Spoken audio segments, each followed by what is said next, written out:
via Zoom. Following some opening remarks by Premier Furey, reporters will be given an opportunity to ask one question and one follow-up question, and in order of the registration for today's news conference. And depending on time, there may be an opportunity for multiple rounds of questions. As there are a number of participants on today's call, we ask that you remain muted until you're called upon, and that reporters keep your cameras turned off. Premier Furey, you can go ahead. Thanks, everybody, for joining for the update on the status of the fires in Labrador West.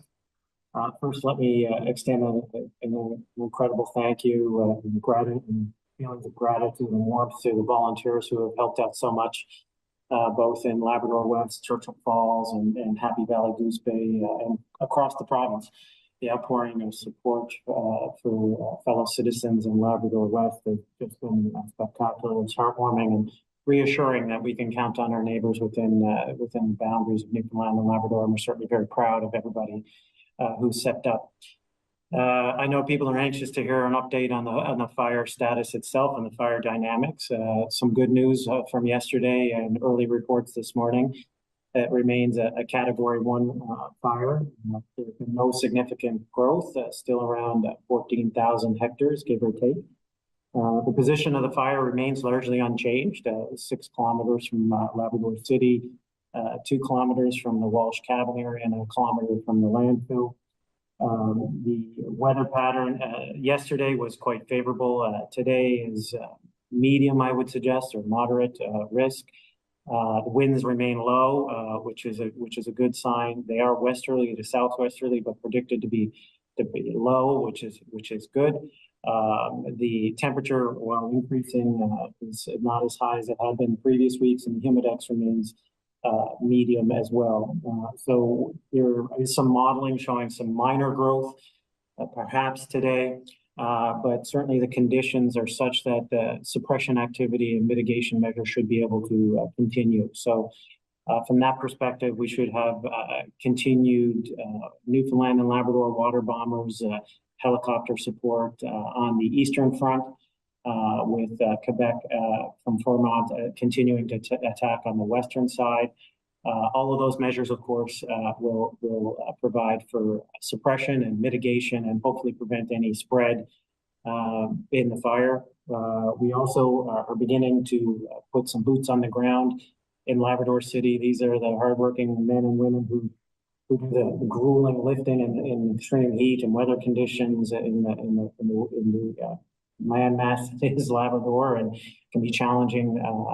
Can be a challenging geography to navigate, but in there with tools to really get a better evaluation of the fire and really manually start to put some of this out. They're starting to arrive in Labrador City and doing some preliminary work around the base of the fire. We are still continuing to work with our partners with respect to any large-scale mitigation efforts like a fire break. With respect to the evacuation itself, there's 6,000 been registered so far. And we encourage people to register. It's important for people of Happy Valley Goose Bay who are providing the lion's share of the support to understand what supplies they will need moving forward. We think the best estimate is approximately 1,000 people are in the larger shelters in Happy Valley Goose Bay currently. Many have moved on to the island portion of the southern Labrador, some still in Churchill Falls. So we thank everybody across the province, including those working on the Labrador Ferry, for providing extra assistance and accommodating those getting to the island and back to other family members during this time of evacuation. We understand that there are some evolving needs in Happy Valley Goose Bay, and Furey has done just an incredible job there in ensuring that the needs of individuals are met. There is a separate desk set up for people with complex needs at the arena with our Department of CSSD. Encourage people to use that. We have established laundry facilities, pet shelters, and we had heard that there were some issues with respect to supply of women's clothing and feminine hygiene products. We've established a grant we've released $20,000 to the local women's shelter in Happy Valley Goose Bay to help afford those items to people who have been displaced. Certainly, we continue to work with Jordan Brown, who's great MHA, and had good relationship and communication throughout all this. He remains on the ground in Wabush.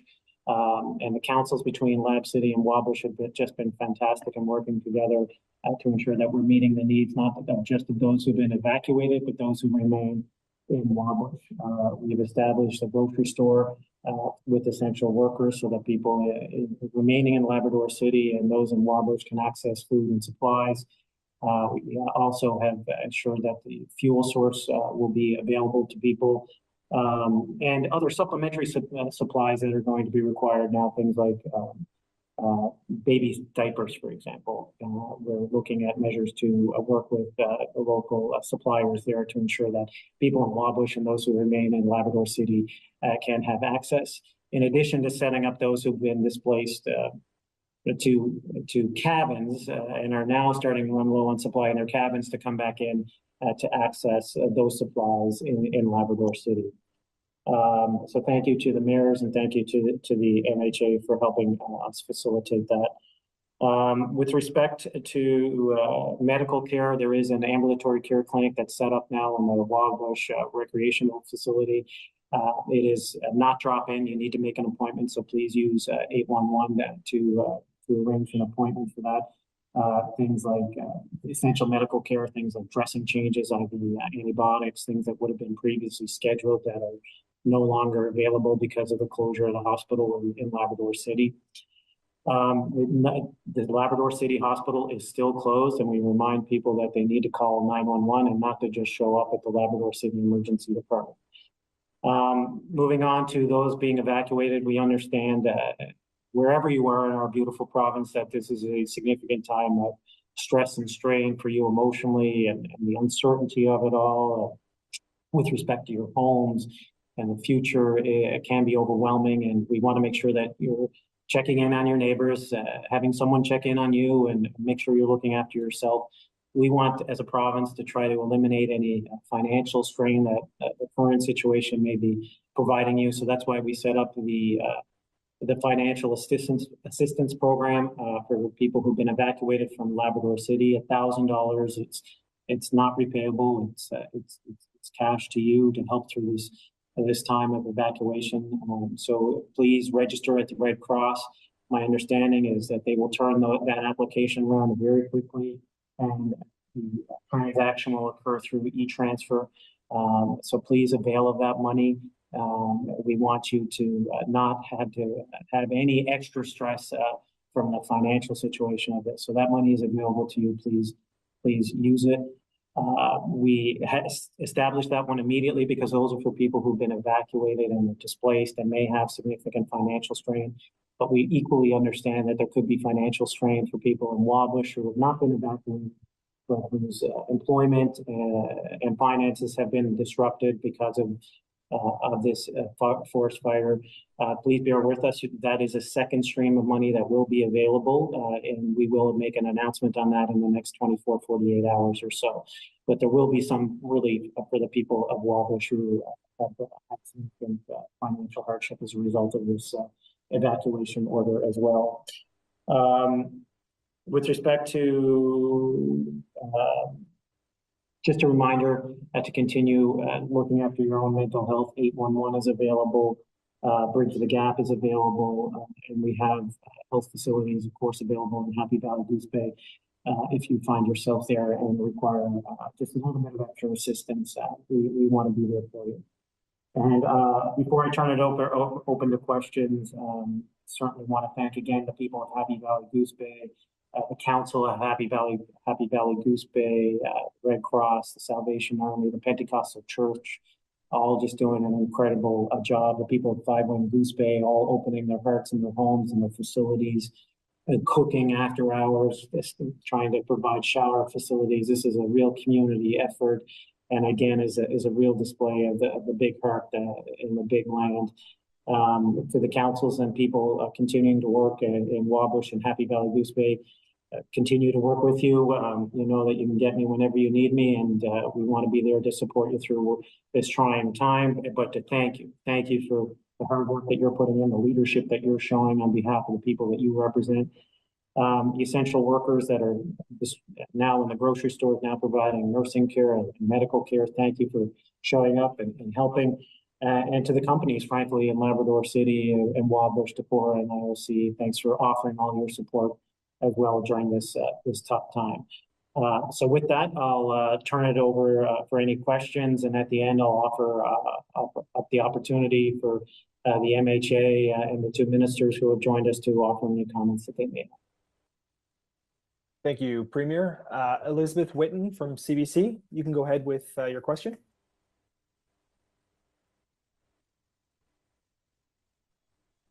The old COVID line, I think you're on mute. Elizabeth, you need to hit unmute there.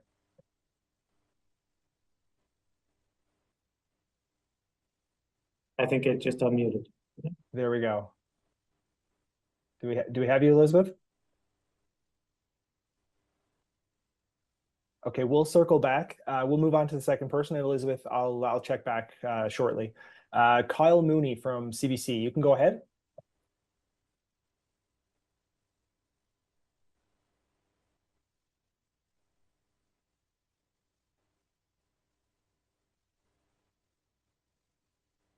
Kyle was with us. He's not here now. Okay. We'll move on to James Reed. James Reed, you can go ahead.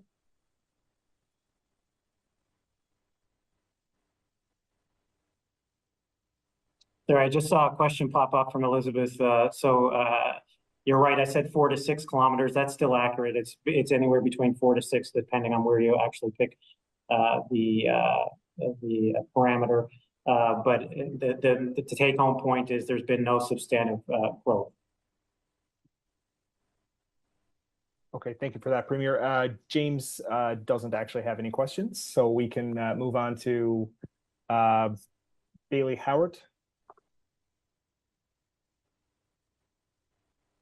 Can you hear me? Oh, I was just— Yeah, you can hear you, Bailey. Yep. Perfect, thank you. I was just wondering, I guess, situation is how are resources doing in regards to, you know, grocery supplies, these sorts of things in Happy Valley Goose Bay? Because I know when I spoke to the MHA yesterday, community has now almost doubled because of all of the evacuees who are there. So we anticipated that there would be supply chain issues from the very beginning, and the Emergency Response Center has been critical in ensuring that there was adequate supply chain to accommodate the predicted influx of people. So as I understand it, obviously things change, Bailey, on a day-to-day, minute-to-minute basis. There may be one product that's not available because of the influx, but as I understand it, from a global perspective, a supply chain that's been managed appropriately. There are going to be issues that arise, but we'll deal with them as one-off. But this was something we contemplated early on in the evacuation, and I'm happy to report that the emergency response officials have done a great job of coordinating the supply chain management in that response portion of this natural disaster. Thank you. And my other question was just, how are the resources going from other provinces? I know yesterday we heard an update out and resources coming from elsewhere that we can expect to see. Yeah, of course. We're grateful for the Quebec resources that are being provided on the Vermont side, and we're quite happy with that response from Quebec. The entire country right now, I'm here with all the other premiers, and the entire country right now is experiencing significant threat from forest fires. Saskatchewan, Alberta, British Columbia, all experiencing their own increased threats of forest fires. As a result, the national supply of suppression and mitigation and fighting assets and human resources is more limited than it would be normally. That said, we've been very fortunate to have the support of people who've had a lot of rain. For example, people from New Brunswick have said not only have they sent aircraft assets, they've sent human resources to Labrador as well. So while there is not the capacity that there was during the time of the Churchill Falls fire, given the fire situation across the country, We are quite grateful and confident that those that can provide resources are and are willing to continue. And New Brunswick's a great example. I sat next to Premier Higgs last night. He assured me that the 20 to 40 firefighters that they're providing from Labrador would be there today or tomorrow, and if we needed more, he'd see what he could do. Thank you. No problem. Thank you, Bailey. Anna Sophie Valet with the Telegram. You can go ahead with your questions. Hi, yes. Can you hear me? Can, yeah. Hi, Anna. Hi, thank you. My question is, I'm wondering, based on the emergency financial assistance that's been provided to the evacuees, was there any financial assistance provided to the Churchill Falls evacuees at the time of their evacuation? In my understanding, that was all handled through the company. It is a company town, so that there was financial assistance being offered through Newfoundland and Labrador Hydro. If there is anyone who doesn't feel like that is accurate, please let us know. But that's certainly what I've been told by our officials in government and by hydro officials. It's a different situation where there's only one employer, of course, in Churchill Falls, and it's a company town. You had to work for the company to live there or be supported in some nature. The company owns the homes. It's a different scenario. But as I understand it from the company, they've been there to help people who were displaced, not dissimilar to the program that we've been offered. We're offering people in North City. All right, thank you so much. And No I worries. also another question. I am also wondering if the province is prepared to split resources if necessary, if an emergency arises on the island. Well, of course, that would have to be something that would be evaluated at the time, and I have full confidence in the fire officials to make the correct analysis and to provide the correct advice and to make the correct decision with respect to fire risk and distribution of assets. But it's a good point you bring up, Anna, and it's a good reminder for everybody. There is a fire ban currently on the island. We feel like we're making progress in Labrador. We want to continue to make progress in Labrador. If we have to split resources because of a forest fire somewhere else, obviously that will dilute the resources available for Labrador. So please follow the rules and please do not have an open fire. There's a full ban on across the province. All right, thank you so much. Welcome. Thank you. Sarah Strickland with VOCM. You can go ahead with your questions there. Good afternoon. Premier, just wondering, why hasn't IOC been used for the fire breaks like they have in the past? That has to do with the characteristic of the fire and the geography of the fire. And I know that the officials in the department and fire officials have been working with IOC. They did a flyover yesterday and the day before to see if there was a fire break mitigation effort that could be provided. As I understand, they're still working on the details of that to make a final decision. Jamie, I don't know if there may be a decision that has been made in the last few hours, Sarah. So happy to ask Jamie to see if there's any further update other than what I just provided. So Premier, right, they identified some areas in the flyover, but I think we've actually got our Director of Operations doing a walkover of the 3 areas that were identified, and that'll be the source of discussion with the incident management team in the next number of hours. Thank you. And a follow-up here. How has the wildfire situation, provinces right across the country are dealing with this. How has that shaped the conversations happening right now at the Premier's meetings? It certainly led to a healthy discussion with respect to emergency preparedness and firefighting mitigation, forest fire mitigation efforts. As you've heard me say, Sarah, before, while it is a challenge, I believe Newfoundland and Labrador, and central Newfoundland and Labrador in particular, is the perfect setting for a regional Atlantic Canadian forest fighting response center and training center. I believe that involves acquiring more training facilities and buyers acquiring more air assets so that we can have a regional approach. It makes no sense to duplicate what Newfoundland and Labrador has in Prince Edward Island, for example. The Atlantic premiers are on board with that. They're happy for Newfoundland and Labrador to take the lead. They're happy for that lead to be in Gander and in central Newfoundland. And certainly that's something that we will continue to discuss this week. And it's something we plan to, as a province, grow and develop as these extreme weather events continue to be more frequent. We did grow and evolve from the Grand Falls Windsor fires, the Bay de Spirit highway fires, and I think it's time that we set up a full training center and a full response center for the Atlantic region and even eastern and northern Quebec from Newfoundland and Labrador, and that's something that we're committed to doing. Thank you. Welcome. Thank you, Sarah. We are out of time for today's news conference. Thank you to the journalists who were able to join us today and to those watching at home. Premier, I'll hand it back to you for any closing remarks. Sure. I just wanted once again thank everybody who's involved in this, the teams. It's hard for the general public to realize how many people just are behind the scenes trying to coordinate on the ground efforts, whether that's from an evacuation perspective, from a supply chain management perspective, from a force fighting perspective, aircraft. All of those take incredible logistical skills and supply chain management skills. There's heroes in the background, there's heroes on the front line, anyone from those on the desks in the arena and Goose Bay to those with boots on the ground and fire hoses in hand, the mayors, the councillors, everyone.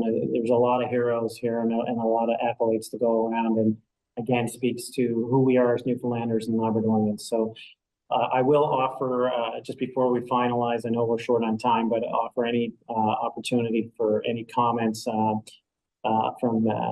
Furey, Lisa, or Elvis. Thank you, Premier. Just to the audience, I will say we continue to move record numbers on each crossing of the ferry 3 times a day. We did have a number of vehicles that showed up this morning that were left that could not get on. We've moved over 200 passengers and just under 100 vehicles, but they will likely be cleared up mid-afternoon. So folks showing up without a reservation, you're not having to wait too long. Labrador Marine is doing an incredible job. Thank you. Thank you, Minister. Furey? Yeah, thanks, Premier. Just wanted to add that, using that 9/11 analogy, our plain people, our neighbors from Labrador City, our focus right now is keeping them informed, addressing very much individual needs. We have more than enough capacity in terms of food, beds, shelter, and so on for all members of the family, including the pets. So it's really about keeping their anxiety level down. It's a mental health approach, and the community stepping up. When we finish here, I'm off to stir up a big pot of spaghetti sauce. And so churches, everyone's stepping out and doing what they can to make everybody comfortable while we wait this out. Yeah, it is certainly a more modern and acute come from away story evolving, which is consistent for every community across Newfoundland and Labrador. There's no one who would respond any different, no doubt. Minister Lovelace, a final word to you. Thank you, Premier.